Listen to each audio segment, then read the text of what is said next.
and welcome to Leading Women Live. Today I'm joined by an inspiring panel of female experts, not only in their chosen fields, but who come with a wealth of knowledge and experience.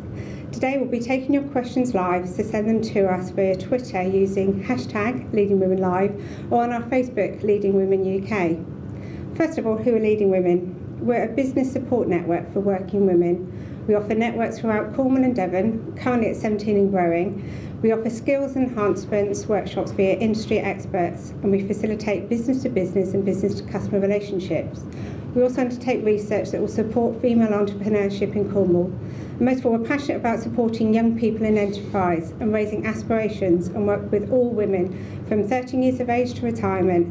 So let's get started. Let me introduce you to our wonderful panel here, starting with Lucy. Hello, I'm Lucy Morgan. I'm an associate partner at Follett Stock Solicitors. I specialise in intellectual property law and business development. Hi, I'm Claire Thayers. I've just set up my own business, so I'm talking to all the entrepreneurs out there. 25 years working in marketing, but specialising in CSR, and my business is Claire Thayers and Associates. Hi, I'm Cassie Lawrence. I run Cake Top Characters, so I make caricature wedding cake toppers and also any cake toppers for any occasion. I also have a wedding blog, Catching Bouquets. I work for Leading Women UK doing marketing and PR, and also do freelance graphic design. And I'm Rachel Jones. I'm founder and director of Leading Women with Heather Forster. I'm also managing director of Fit and Funkers, which is a childcare organisation working throughout Cornwall and Devon. I'm an owner of a Cavendish coffee house, and at the moment working on a product that will help the early stages of dementia sufferers. Hi, my name is Allyson Glover. I'm the Programme Director of Unlocking Potential. I have 10 years experience of running a blue chip business, and I've been back in Cornwall for the last 10 years, giving back and supporting businesses, helping businesses to find the right teams, and also helping them and giving them the right advice to help their businesses to grow and flourish. Hello, I'm Helen Tite. I'm the owner of the Core Fitness and Wellbeing Centre based in Falmouth. I also own the Core Fitness Consultancy, working with health and working with the Primary Care Trust. I'm just about to launch a new programme called the Kickstart Fat Loss, which is a new diet and fitness, health and wellbeing club. Okay, Cassie, what messages or questions have come through so far? Right, well, I'm going to be checking the hashtag Leading Women Live, so I'll be seeing all the live tweets that are coming in. But we have actually had an overwhelming response from businesswomen across Cornwall and across the UK, actually. So I'm going to have a look at some of the questions that have already come in, which are absolutely fantastic. So I think the first question I'll put to the panel is from Rebecca Heen, from Rebecca Heen Interiors.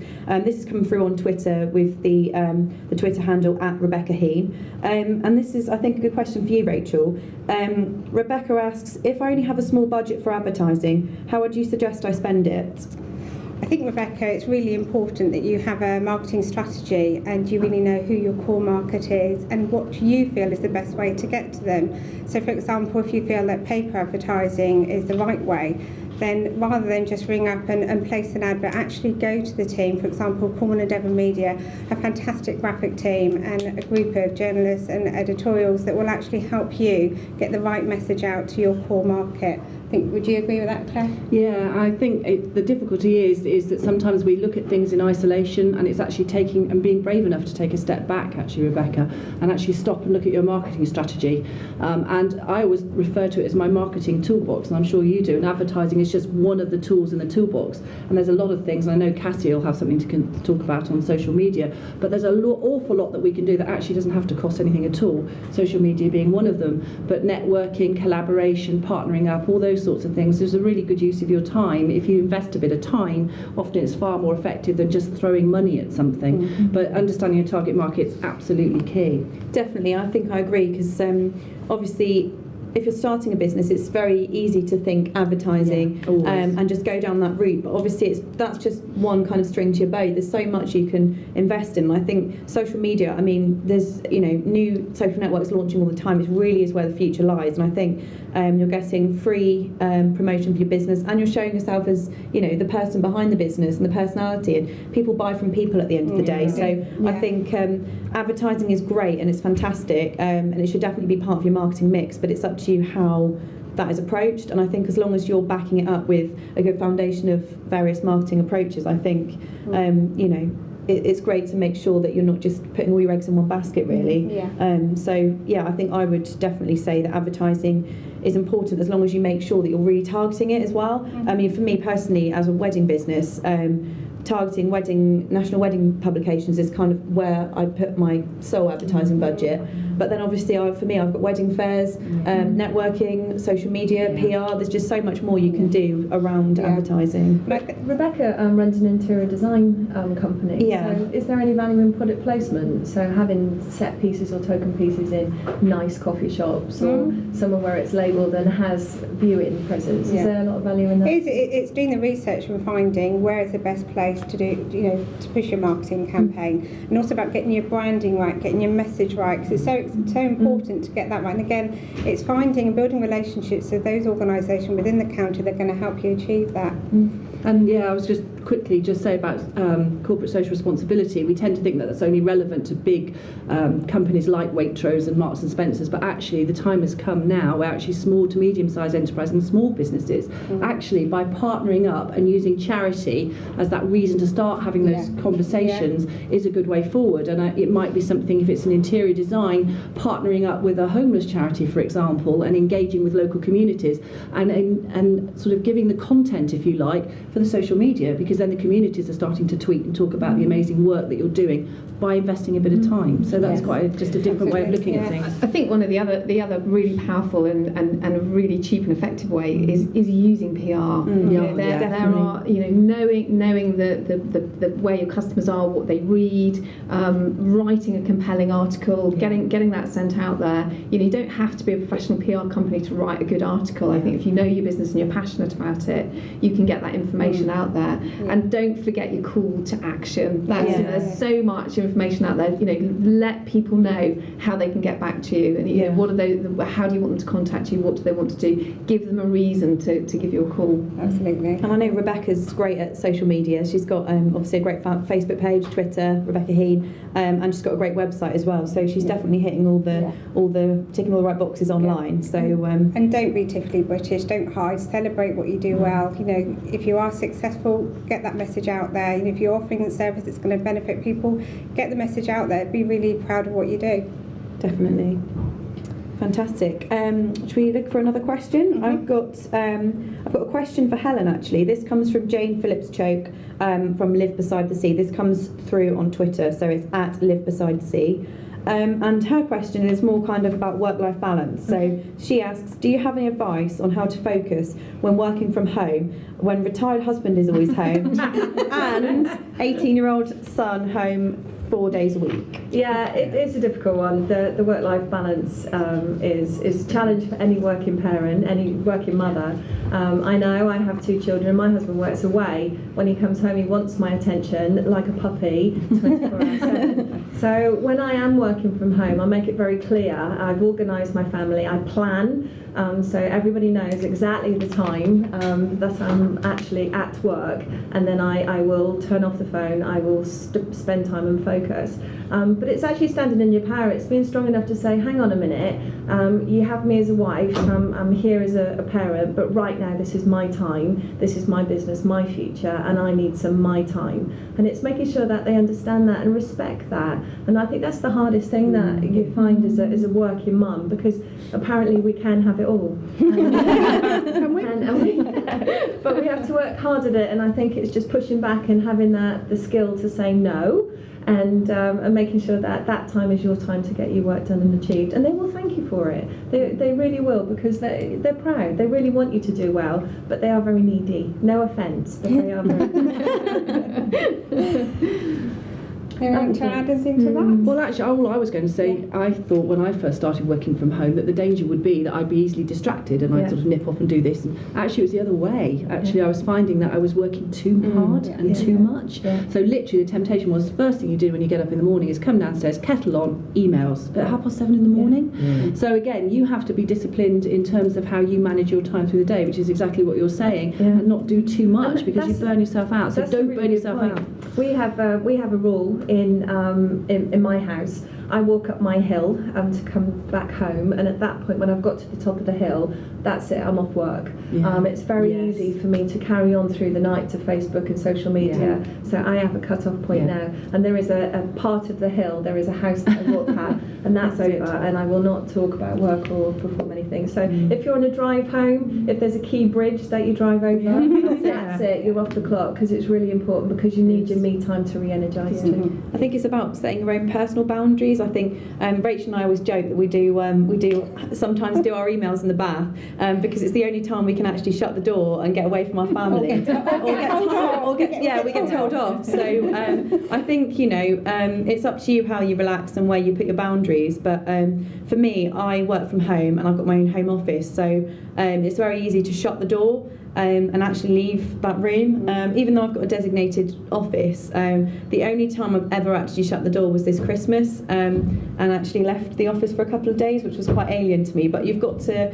get yourself in the habit of creating boundaries, because if you don't, you're going to be in a constant state of kind of conflict between family and work commitments. And I don't have children myself. I'm engaged, so I'm yet to kind of have all these added pressures. So I think whatever state you're at, whatever kind of your family circumstances you have, there are always going to be different pressures.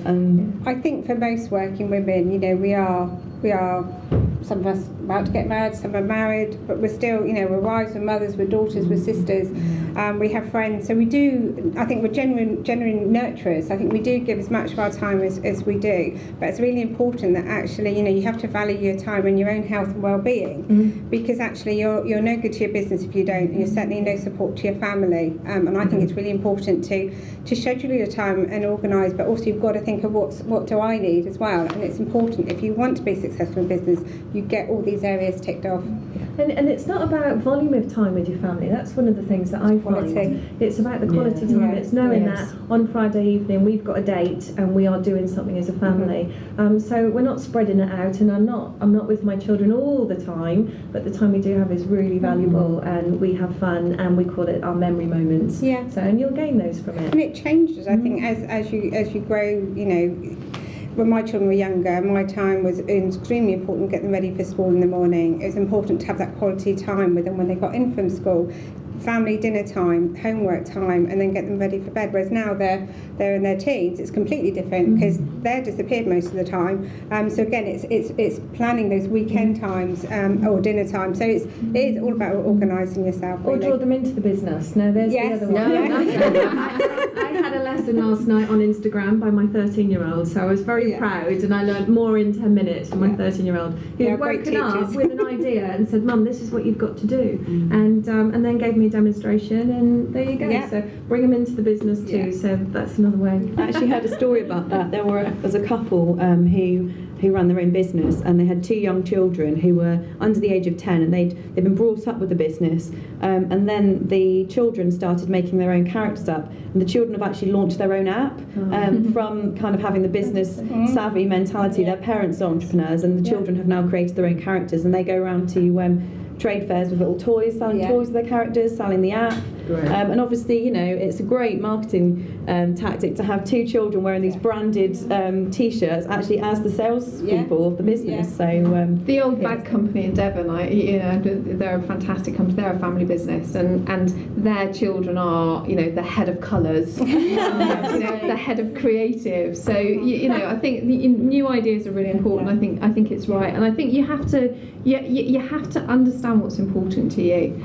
What's most precious? What are you going to be remembered for? And you have to make the impact where you can. And family does have to come first. We are all striving, driving business women, and it is getting that balance right, and making sure that you can sleep at night, you're comfortable, you don't feel guilty all the time, because I think guilt is one of the things that lots of women suffer from, and it's looking after yourself, as Rachel says. Unless you're happy and comfortable in your own skin, then all the wheels fall off everywhere else. So invest the time to make sure you're happy and you're comfortable. And actually as well, thanks to Rachel and Cassie and Heather, who's not here, but thank God for leading women, because actually this is exactly what we need in the county.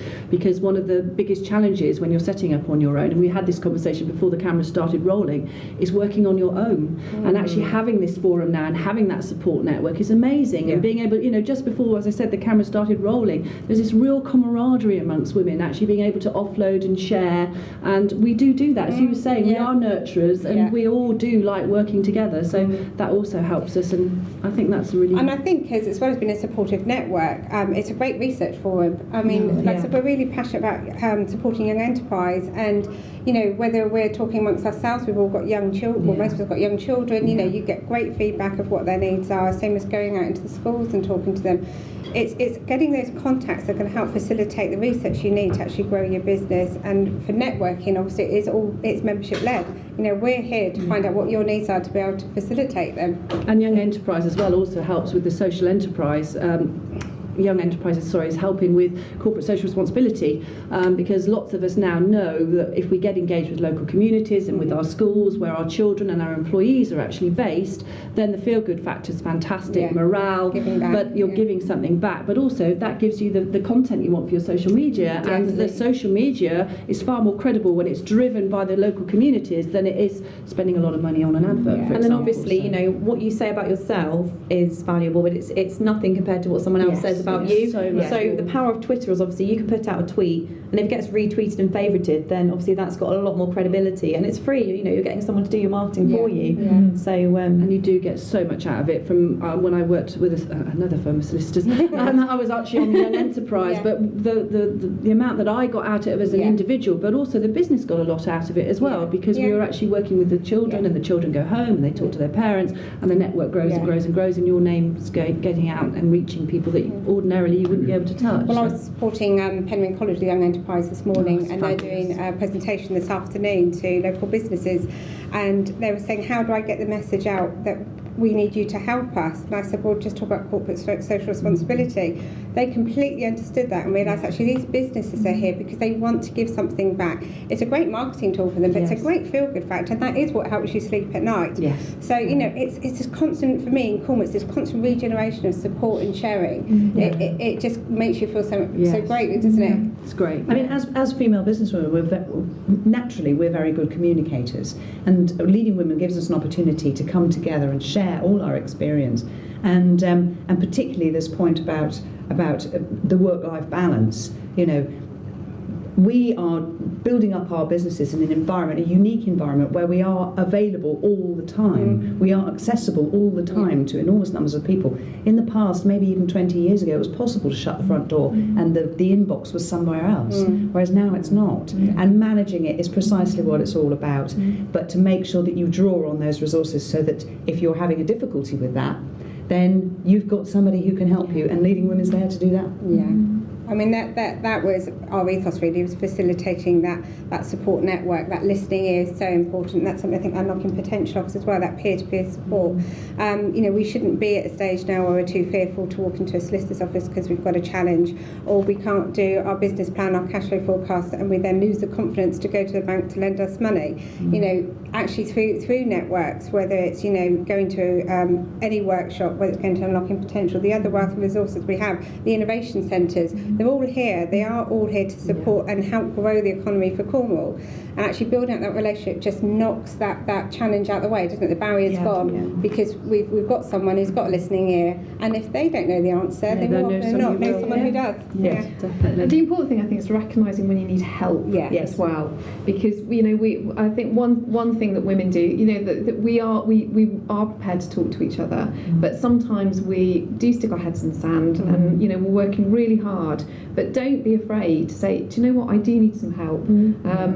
Women are very perceptive and are able to tease it out of each other, but I think if you can have some time where you plan for your own personal development and recognise the things that you're struggling with, then we've had some brilliant groups through Unlocking Potential where you've got people with a common challenge, and the things that we all struggle with, lots of other people have those challenges, and it's really powerful to learn from somebody else, to understand that somebody feels the same way as you do, and work out how they relate. Right? Yes. That's the other thing. Because you meet people and you go, really, you have that problem? Yeah. I think it's not just me. If we're sole traders as well, we can become very kind of reclusive, and you don't see past your four walls, and so that's why Leading Women is so great, because it takes us out of our offices and lets us network. And what you were saying earlier about the power of that is just fantastic. I mean, personally, I was working a full-time job in marketing and running my business at home as well, every evening, every weekend, every lunch break, and I knew I needed that step to quit my job and start my business full time, but I just needed that support. And it was actually at the Leading Women conference where I was overwhelmed with female support and you can do it, girl, kind of thing. And it was actually Ali that I was speaking to. Obviously knew Ali through UCP before, but it was actually a few women that said, you should get onto the UCP grad startup program, and it was just that little nudge. I knew about the program, I just wasn't sure if I could do that after having done the program as a grad. And it was just that sense of female, we're in it together, we can all help each other, and they pushed me in the right direction, and I left the conference thinking, no, I'm going to do it. I don't know how, but I'm going to do it. And I think, but for you, like I said, it was taking time out for your business. You said we can't all work in our business to grow, we have to take our time out and work on the business, and just having some time out to have that communication with other people.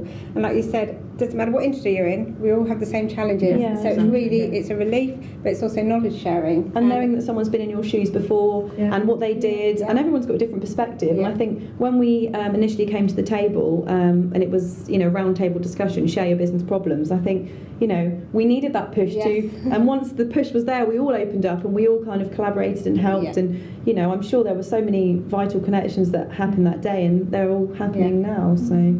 It's confidence, it's being brave. If that's one message I think all of us would say today is, we look as though we know what we're doing, but actually we have all the same insecurities and all the same issues that everybody's got, and it's having that confidence. And if you're brave and have that confidence and really believe in your dream and that passion, then the passion and dream will make it a success. Definitely. And energy drainers, you need to be mindful of the energy drainers that we're all surrounded with, because there is always somebody in your group and they love you and it's well meant, but they are your saboteur, and they're the one that's making you doubt yourself and make you think, I can't do this, I have fear. So sometimes when you step out of your circle and you start meeting with groups like Leading Women, you realise that actually I'm aware of that's you're behaving like that because you love me, but actually that's not who I am, and I have that confidence to step forward. It's hard to separate yourself from individual and businesswoman as well, I think, and family and friends have great advice, but sometimes you do need to speak to other businesswomen and integrate, network and find out kind of what their problems are, what your problems are, how you can help each other, because obviously, like you say, family and friends love you, and it's and they mean well, but sometimes you need other. How is it going to impact them? If you do this, this is how you're going to change, and I'm going to change as a result of it. So so it's genuine. It's nice to listen to both as well. You need a well balanced kind of perception. But the secret to a successful business, going back with a marketing hat on, if you like, is being true to yourself. A lot of us are sole traders. You've got to be true to your beliefs and your values. And if you are that person and you are delivering what you believe in, then it will succeed. The danger is if you go off that path and you get dragged a different way, and then actually you're not doing what you set out to do, and then you wonder why your customer's not happy. Well, actually, it's because you changed path. So you have to be very clear in the direction that you're going, and that's why marketing is so important, because it should be at the core of everything that you do. Your ethos and your business's ethos should meet. You should be on the same track. I mean, I've just got a baby pink smart car because that's my brand and that's my business, and I am my business. So I think maybe not go that far, but it's the why in your marketing strategy is so important. Why are you doing what you're doing? What makes you get out of bed? And what is it's really interesting if you look at some of the really powerful brands. If you look at Eden, for instance, the why of Eden is a group of people who are passionate about making a change, and that helps them to stand out. And I think if it's there's a lot of noise out there, and there's a lot of market stuff going on. So I think if you can understand the why of your business, why are you doing it, people will buy into that, and it's that honesty and that truth that's so important. Definitely. Doesn't matter what product you sell, you're selling values and you're selling a dream, really, aren't you? So yes. Yeah. I've got some live messages coming through. Live messages. So we're all unprepared. So I've got a question from Becky Pascoe, who does professional business support. She said, "Hi ladies, I've got a question for you. Entrepreneurs start their own businesses through their passion to do what they love." Very topical, very seamless link there. However, the administration, accounts, bookkeeping and office routine is a real struggle for many, as they may not have come across this side of business before. I think this is very apt with the tax return deadline being today. So done right, with appropriate time factored in, it can be a breeze. But do you think that if all college courses offer well-rounded content covering these basic business skills to give students a background and an idea of what running their own business would entail, it would encourage more school leavers to consider a business startup? I think, I've got I'm a fitness professional. I love fitness. I can fix a body, and I understand anatomy very well. My weakness is I'm dyslexic. I have very strong lateral thinking, and I really am weak at admin. And I'm sure my husband's listening to this, so he will agree with me. So in the end, I realised that I'm not going to focus, and we had this conversation before we went live. I don't focus on the weakness so much. I'm aware of it. I am working on it, but I have a support network that can help me with my administration and my time management and the paperwork, and that's made a difference. Unfortunately, we promote to a lot of the colleges that about living the dream and having goals and aspirations, but in the fitness industry, sometimes I think it's so far removed, and they're trying to sell their courses, and the personal trainers that will come out of it have high expectations and unrealistic goals, and that then becomes quite demoralising. So to understand the business principles behind running a fitness company is essential, because you're very good at fitness, but you do need to have that really strong skeleton structure of running a company underneath it. And I think the fitness industry are buying that. We're starting to understand, because we have to retain fitness professionals in our industry, and it's really, really important, because that is the thing that fails them in business, and it's the thing that in fitness and well-being, that message isn't quite there yet. So I'm a massive advocate for really getting the business profile sorted, a real strong element in the fitness or health and well-being courses, and then they've got the confidence to step up, become self-employed, run their products really well, and have an efficient administration behind them. I've always said it, for me, I think this is great if the college are going to give that underpinning knowledge, because I think to run your business you do need an underpinning knowledge, but at the same time also value what you do well, because that comes back to time management again, and outsource what you're not so good at. Exactly. Absolutely. So it's like we were talking about employment law earlier, and so many people have come into Leading Women saying, I'm really struggling with employment law contracts. Have I got it right? Legislation keeps changing. And I think what Follett Stock offering at the moment is fantastic support. I mean, it's very important to have the right level of support. And there are all sorts of professional services companies all over Cornwall who offer very good products that can help people who are starting out in business or who are growing their businesses. It's terrifying to think of the number of businesses who are attempting to employ people and they haven't got anything in place. The key message to get across is that even though it seems like an outlay initially, it's very important to get it right at the start, because then if anything goes wrong as your business moves further down the line, then you're not going to end up with a huge outlay or a huge piece of litigation on your hands. So getting professional support for those aspects of your business that you're not confident about, the legal stuff, the accounting stuff, very, very important. And I think for young people as well to understand that even if they do want to be a lawyer or a doctor and things like that, those are still businesses. You still need to understand, Follett Stock is a business. And so all those of us who are in the senior management team, we all have to be aware of things like, cash flow and employment law, diversity regulations, things like that. You need to understand all that, regardless of what you're wanting to do with your life. And if you're a bit nervous about it, there's lots of people who will help, and lots of people who will help for very, some people can offer pro bono advice. Some people will offer very reasonably priced ongoing support. I mean, we have a TOOT scheme where you can have your employment contracts looked at, you can get your handbook sorted out for upwards of 25p per employee. So, there's no excuse for burying your head in the sand and not getting those things sorted out. But the key thing is right at the start to make yourself aware that these aspects need to be looked at, and don't be frightened of them. I think, so I was just going to say, taking it back to the school leaver element, obviously Becky mentioned having these skills as a school leaver and how important that would be. I mean, I'm only in my early 20s. I left school in 2005. And being an entrepreneur was never something I thought about, even though at the age of about 16 I was doing caricatures on the beaches, I was making my own jewellery and selling it in shops. I was an entrepreneur, but I mean that was never the ethos that was set out at school. And I think a lot of people become accidental entrepreneurs and they get into something because of their passion. And for me it was always creating, so whether it's creating caricatures, creating jewellery. I'm now obviously creating caricature wedding cake toppers and doing graphic design, but obviously you get into that through your passion. And like Becky said, having those skills and those business skills and having the foundations that can be applicable to any skill and any business is just really fundamental. I mean, luckily I'm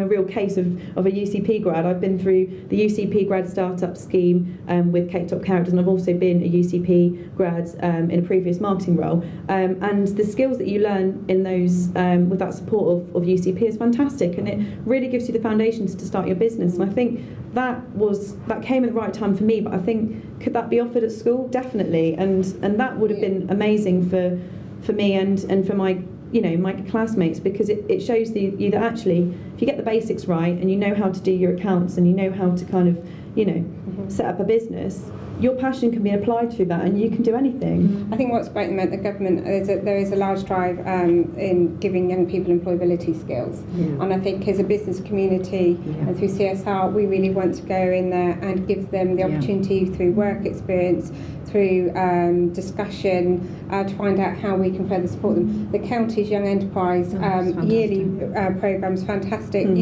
These young people I'm working with at the moment, they are setting up a company, they are branding it, they're registering it with Companies House, opening a bank account, they have a company secretary, an MD, sales, marketing team, the accountant, they've got everything together to actually bring this business and make it a profit-making business. Through Leading Women, we're running the Young People's Inspiration Days, and actually the great feedback from the young people I've spoken to is, for one example, one of our days we brought in 15 positive role models, and they were astounded actually what goes in behind the business. Whether you're starting a business, whether you're working for the NHS, whether you're working for a law firm, whether you're working in the music industry, actually there's a mass that goes on behind, and it is recognising the careers out there, the skills they need. And giving that little bit of seed at a young age to know what they need to do, what potential route they could go on. So I think any investment's going to give young people underpinning knowledge. And I think that's what's really great about the Young Women's Inspiration Day, because it's not just obviously Becky's talking about the processes and from an accounting point of view and learning the skills to set up a business, which is really important, but also the inspiration, which is what we deliver at the Young Women's Inspiration Days, about actually telling young girls you can do it. Whatever you're passionate about, you can make it. There's so many opportunities out there for you, and I think it's about instilling that passion in them as well as the knowledge and skills. And to present yourself, I think, as well. So going for an interview, it just makes such a difference if you've got great eye contact and great posture, and hold good posture in during an interview. It just makes such a difference, because it's the chance whether you get 5 minutes to be interviewed, and it's whether you get that job. And when you're 16 and you want to have a little part-time job, it's really, really important. So, you know, to give somebody those skills to look good, it's not about what you're wearing, but to have great posture, strong eye contact, it makes such a difference. I've been talking to a lot of the tutors, Cornwall College, very proactive at the moment in getting these learning skills, employment skills across. And as an employer, I've said, yes, academia is really important to me, but it's not the end of the world. I want a good communicator. I want someone that's coming to me because they're passionate about my business and they want to make a difference in my business. I know that's really hard to ask a young person, but just have a few of those qualities. Do a little bit of research. Tell me what you're going to bring to me. We're not all great at social media. Young people are. So it's bringing those skills to us.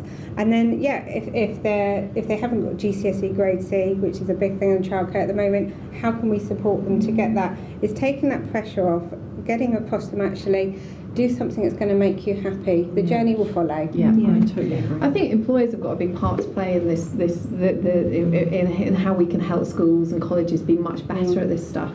There's loads of employability work going on. We run something called Stand Out from the Crowd on our graduate programme, which really helps really bright, intelligent people who've got a degree to start to understand themselves and understand how they can present and sell themselves. And I think it's that self-awareness that's so important. And some of the most powerful things are when we bring employers in that sit down and say, this is what I'm looking for, and being able to make those connections and really help young people to understand what it means to be in the workplace and how they can make an impact. And it's it goes back to what we were talking about earlier. It's about confidence, and it's about those connections and really tapping into people's inner talents and what they're about. And going back to the business support with entrepreneurs, I absolutely agree. I think the school's doing a brilliant job now of running a business into the curriculum in really creative ways.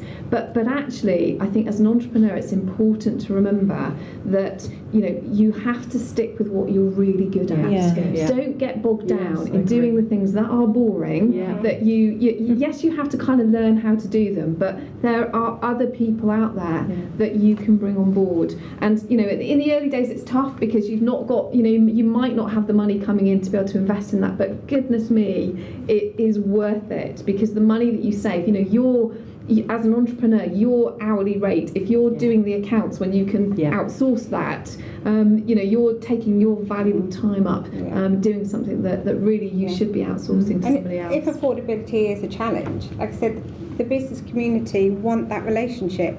So if you are a new business and actually think, well, I can't outsource, I haven't got the money, go to the ones and say that, look, this is what I need, how can you support me? And there is affordable routes, but you will then be building the money because you'll be doing what you do well and building your business. And for any of those budding entrepreneurs that happen to be reading Richard Branson's book at the moment, I'll challenge anybody out there, and somebody said this to me, in the first chapter, just count how many times Richard Branson actually says the word I. It's we all the way through. He didn't get to where he got to today without a team of people around him that he could trust and could support him in the areas that he was weak in. I think he was dyslexic, wasn't he? But in the early days, you've obviously got to do a lot of it yourself. But I think what you were saying, Ali, about the passion, you've got to do something you love, because that will make the long nights on the spreadsheets fly by. I mean, even now, I've just completed my first tax return as a new business, and it's been many hours burning the midnight oil, but the fact that I'm absolutely passionate about what I do and I love it to bits, just, obviously eventually the dream will be I will be able to take someone on to do that for me, but at the stage when you are building those foundations, it is the passion that gets you through. And I think talking about obviously young people leaving school, my favourite story about Michelle Moan is when she's my absolute business inspiration. When she went to her careers advisor at the age of 15, they said, what do you want to do? And she said, I want to be an entrepreneur. And they said, what's that? So I think young people just need to know that if you want to be an entrepreneur, you can be an entrepreneur, and just have that self-belief, because I think at the end of the day it all comes from in here. So and that's what obviously the Young Women's Inspiration Days are doing. I think it's a shame as well there's not sort of more of an opportunity for some of the children at school actually to have a bit of psychometric testing, or just to help them hone in terms of what their skills are, what they're brilliant at.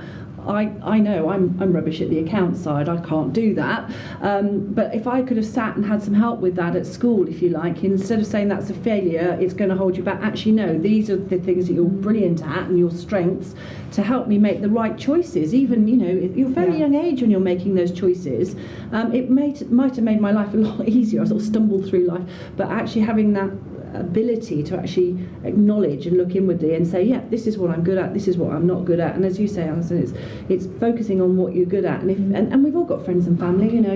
I couldn't do a tax return, Cassie. I'm in awe of you for doing a tax return. But I've got friends who can help me, so I'm not afraid to actually say to a friend, can you help me do this? We've just got a tweet from Becky saying, you're answering my question now. Thanks, ladies. My passion is spreadsheets and all things admin. So, oh, great, okay. I'll be on the phone later. So thanks for the live tweet, Becky. So she's watching right now. Great. So we've actually had another question come through on the Facebook page, if you'd like me to get that up for you. So this one's from Sue. Sue Wilmot. She says, hi Rachel, Cassie and the panel. I have a question for you from Crossroads Career Services, our careers advice and guidance business. What advice, well, very topical again, what advice would the panel give to young people who are leaving school or college? What qualities are employers looking for? And how do the panel suggest how the young people can demonstrate those qualities, not having much previous work experience? So she says, from Sue Wilmot and Tamsin Blake, Crossroads Career Service. Thanks ladies, good luck, I will stay tuned. Yeah.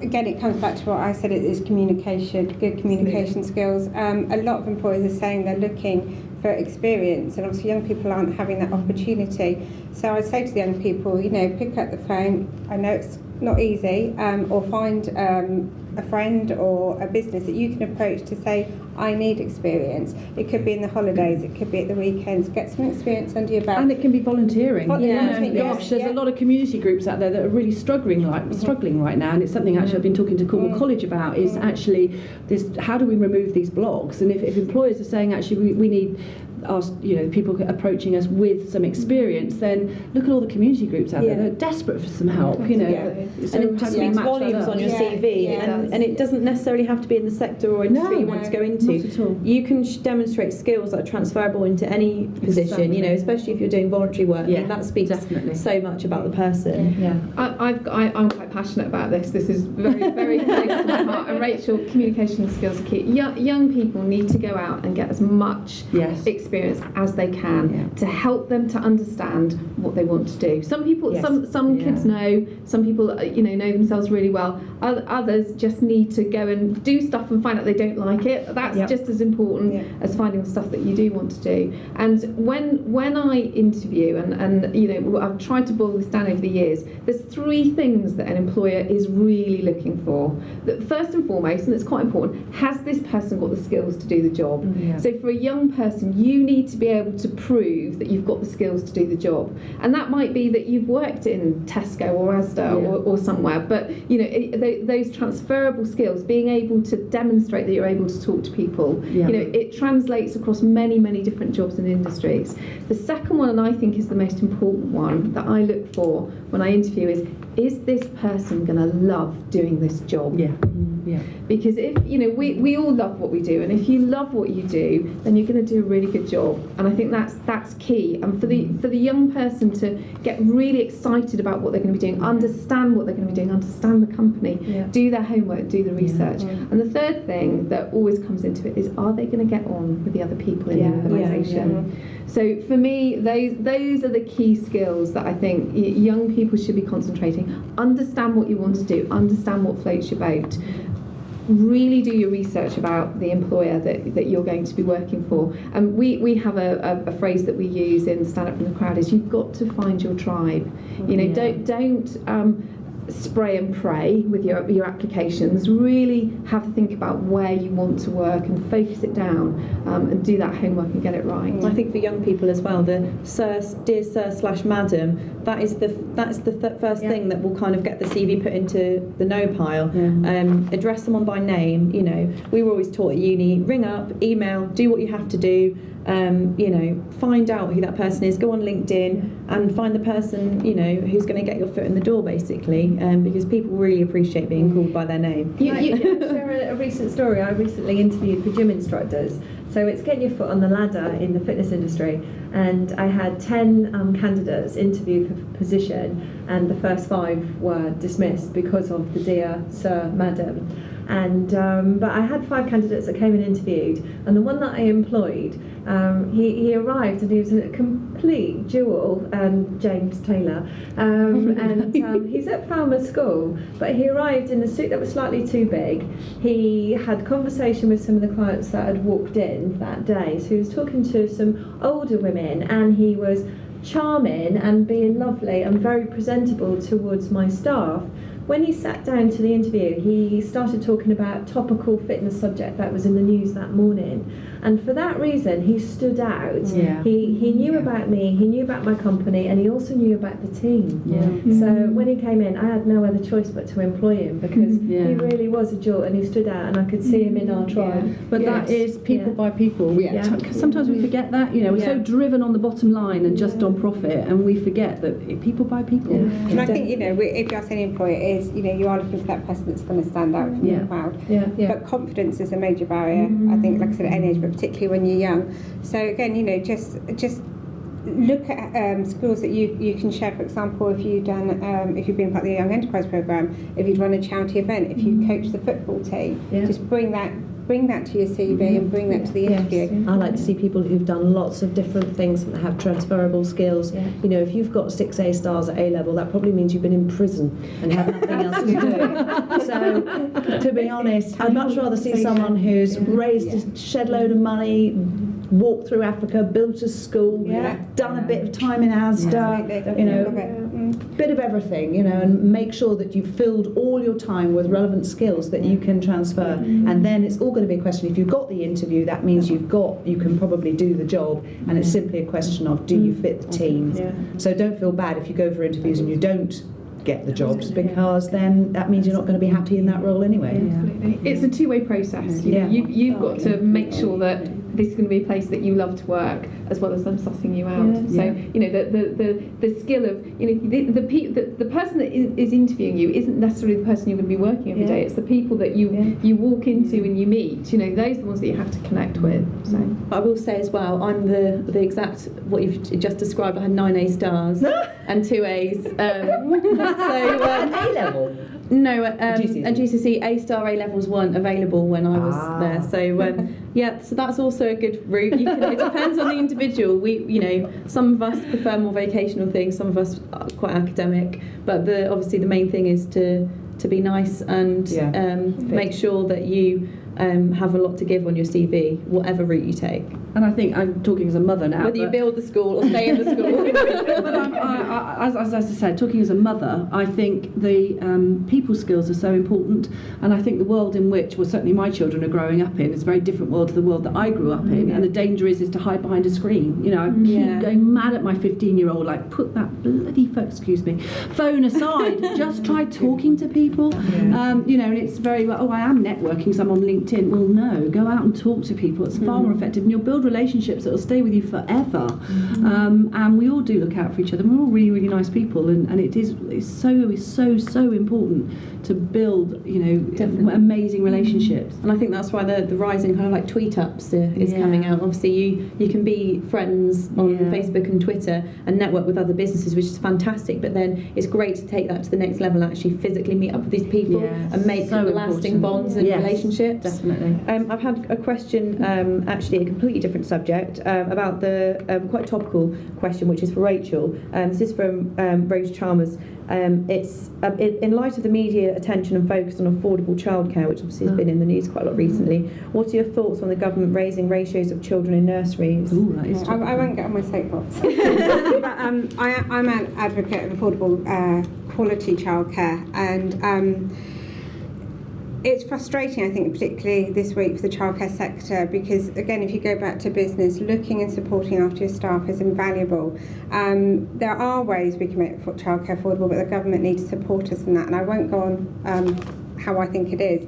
Where I think the government are wrong on this is by increasing the child ratio in nurseries, you're actually putting a heavy demand on staff. That then takes away the term quality, and it isn't actually affordable. You'd probably save the average family £3.50 a week. The amount of parents I've spoken to, and actually 95% of what I've seen come through social media, is that parents aren't supportive of this.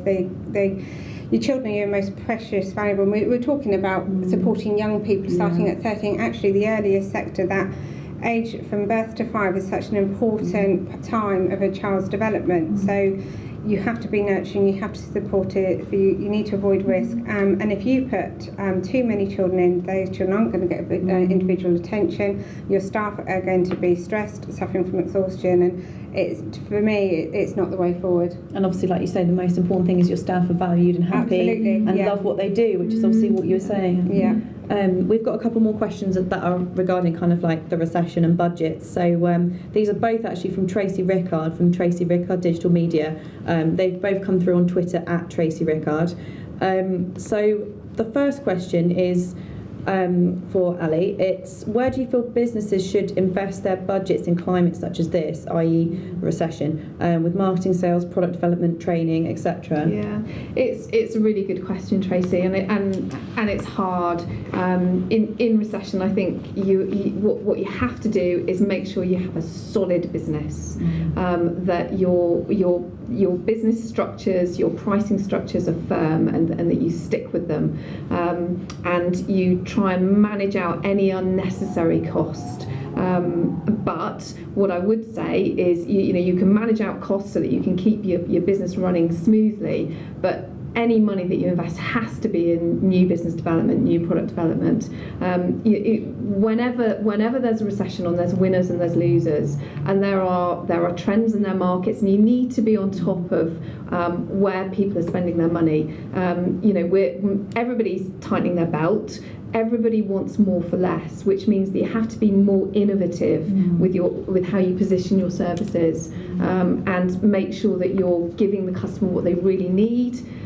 Spotting those opportunities. There's people are still spending money, but they're much more discerning about it. So you've got to get your offer right. You've got to get your package right. I would focus on marketing, positioning, spending money on acquiring new businesses, and also being savvy, watching what your competition are doing, because often people panic during times of recession, and they forget the basics. So make sure you're in good shape.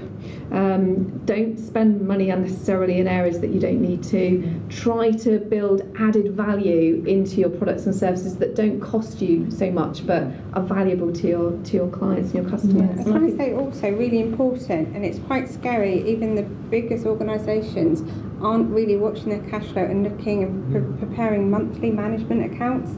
It's so important that you do that and watch and being aware of where your money's going. Definitely, and I think obviously as well for Tracy specifically, her business is her name, Tracy Rickard Digital Media, and her Twitter is Tracy Rickard. So obviously she is the individual, she is the business. So networking would come into that hugely, and I think obviously she is digital media, so she is social networking.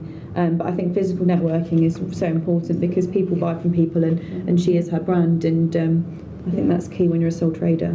And also, it's the nature of being able to, we had the question earlier, how do you spend those budgets well when there's not a lot of budget there? And I think it's looking to professionals like Tracy who can probably get you lots more customers in a much cleverer way. Definitely, and obviously the future is digital and social. Tracy's got another question which kind of follows on from that, which is which business sectors do you feel can really flourish in a recession? P.S. Debt collection agencies not allowed as an answer with a smiley face. So I don't know who wants to answer that, or if anybody's got any thoughts on that one. Can I share? Yeah. I'm in the fitness industry, and we opened my studios on the brink of the recession, and I remember putting my head in my hands thinking, oh my word, how's this going to work? And then the banks run some campaigns about tighten your belts, kill your gym memberships, but actually that's not a good thing, because what we're finding that people have less money, have less time, are very stressed, and actually fitness and looking after your health is more important. So I'm going to say the fitness industry is It's mental and physical, isn't it? It's I mean, the health banner behind it, because what we don't want is stress and poor health and people worrying about their jobs, worrying about whether they can pay their mortgages. And actually, it doesn't matter if it's a gym membership or you're with a personal trainer or you're in a group in the pool, it doesn't matter. But looking after your health during this stage is really, really important, because if you haven't got your health, you haven't got your work. and it's great for work-life balance. I mean, I personally feel that if I'm, engulfed in spreadsheets and emails, having an hour on the treadmill, just refreshes you, and it kind of gets your energy out in a different way, and then you're feeling then revitalised to go back into the office. Absolutely, and I think we're very easy to forget that. So fitness is the first thing that you'll give up during your day because you've run out of time and you're feeling very stressed. But actually, it's the thing that makes you feel great and good hormone levels, and you do feel exhilarated and have that gusto to push on and keep driving. I think also collaboration is really important in tough times. In particular for Fit and Fun Kids, that's where we really grew over the last 3 years. We collaborated with other, Cornwall College, Cornwall Council. So I think if you can look where you can collaborate, it's definitely a way forward. For example, if you can see another organisation that would value your support and you link together. Definitely. So powerful. We've only got 5 minutes left. I noticed a question that came in earlier from Lizzie Larbalestier. I thought it was quite a fun one, is what do you think is the most exciting aspect of being a female entrepreneur in Cornwall in 2013? And I've got to say, as a female entrepreneur, for me, it's the opportunity you have within Cornwall, the innovation centres, projects and initiatives like Unlocking Potential, networks, the Academy for Innovation and Research, the investment, everything that's going on in Cornwall at the moment is really investing in people to grow business. Do you agree with that one? Absolutely. We're really lucky here in Cornwall, and I would urge anybody to connect in with those networks. And if it's something you said earlier, Cassie. I think sometimes people are scared to go, but is that me? Is it for me? Just take that step. Any door you knock on, if you walk into an innovation centre, if you give us a call, if you come to Leading Women, I think you'll get something out of it. And don't be afraid to think, that's not for me, because we work with businesses from the very beginning who walk in through the door, that we put them with a group of other businesses. They recognise that actually they're not on their own, and the power of collaboration and the infrastructure that is available. Don't be afraid, I think. Definitely. I mean, put yourself out there, and there's people above there. And I think for me, to answer that question, I'd say the most exciting thing is just actually realising what potential Cornwall has to offer. I think there's still such a bad stereotype of Cornwall being rural and tiny little businesses, and actually we are all so well connected and we all speak to each other, and I think that's the key. I mean, personally, the support I've had for my business through Unlocking Potential, Leading Women, the Hub, I'm just trying to think of all of the different things. The LBA competition, there's funding out there, there's support, there's networking, there's people that can, help you grow your business, and, just get out there and find out what's available. There's so much out there. And it's important to say it's not just for new businesses. I think there are lots of existing businesses out there, and the recession is tough and everybody's working harder, but actually it's important to take time out and just stick your head above the parapet. Choose to take some time to invest on your business, and spend that time. Meet some great people that might afford you some new opportunities. Can I say this? We're nearly finishing now. I can see loads more questions coming through. They're all buzzing away. I want to thank the panel today. It's been great having you here with us. If you have any more questions and you want to access any of us or find out anything more within Cornwall or anything at all you feel we can help you with, you can email us at hello@leadingwomenuk.com. Tweet us at Leading Women UK. We've got a Facebook page as well, just search for Leading Women. And also, if you want to join us, I'd just say please come along. Our first meetings are always free, so if you like what you see, then you can join our tribe. We've got 17 currently networks across Cornwall, literally from Land's End to Liskeard. There is something for everyone. So these happen once a month. So you can come to any of our networking meetings. We have speakers. We have so many different inspirational women in all sorts of walks of life and careers and in industries. I mean, we all run different networks. So I personally run one for young businesswomen in their 20s and 30s. Others are for different specific types of business, different styles. Some are like potluck suppers. Some are more kind of formal business lunches. We offer it all, and also we put on some amazing workshops which are free to our members. So if you want to know more about joining Leading Women, just go onto our website or drop us a tweet and you can join our tribe. Okay, and thank you everyone. Thank you for joining us. Thank you. Thank you.